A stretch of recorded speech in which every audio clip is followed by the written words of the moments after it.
in the relationship between Europe and Africa, there were three waves of very big humiliations of Africa.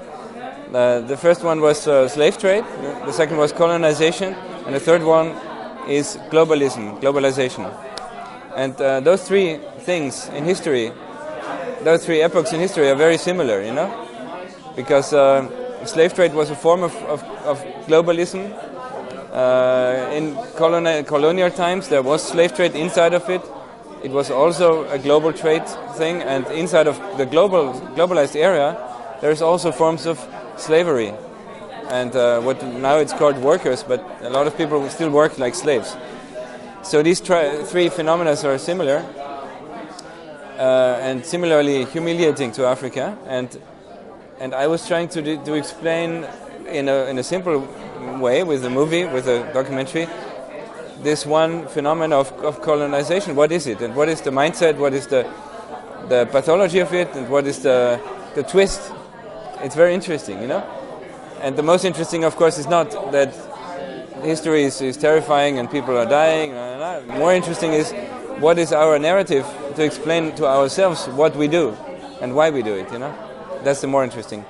So I was trying to do that with this film, with We Come as Friends. And then I had to find a way I had to find a key to the story. And the key was the small airplane. Because the small airplane is a joke. It's a flying lawnmower.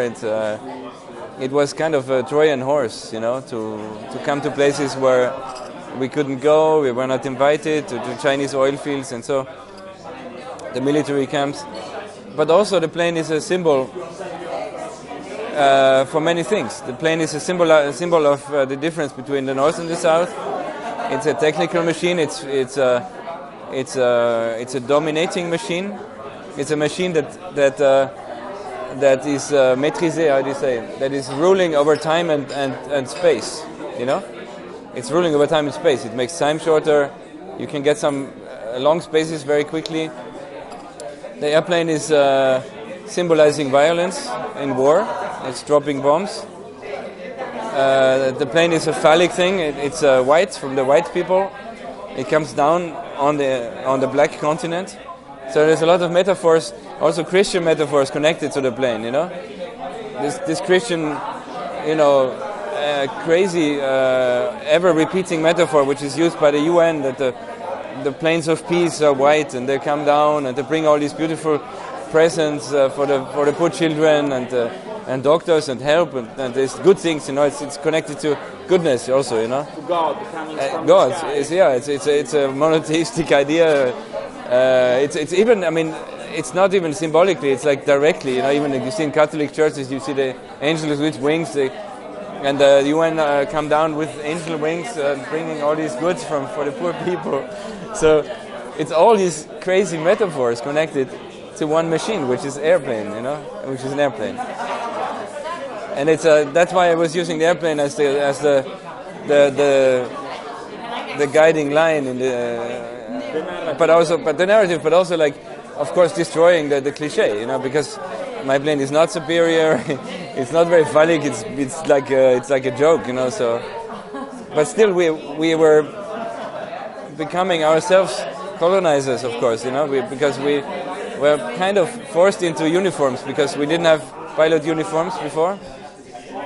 We were treated very badly by the military in Libya and in Egypt, really, really bad, you know. I was stuck for 1 month in Egypt and in Libya 1 month, and it was really threatening. And I found out only at the end of the trip to Egypt in Aswan that maybe it's a good idea to dress like a real captain, you know. You have so we were the two pilots like clowns. So we were decorating ourselves with a 4-star pilot.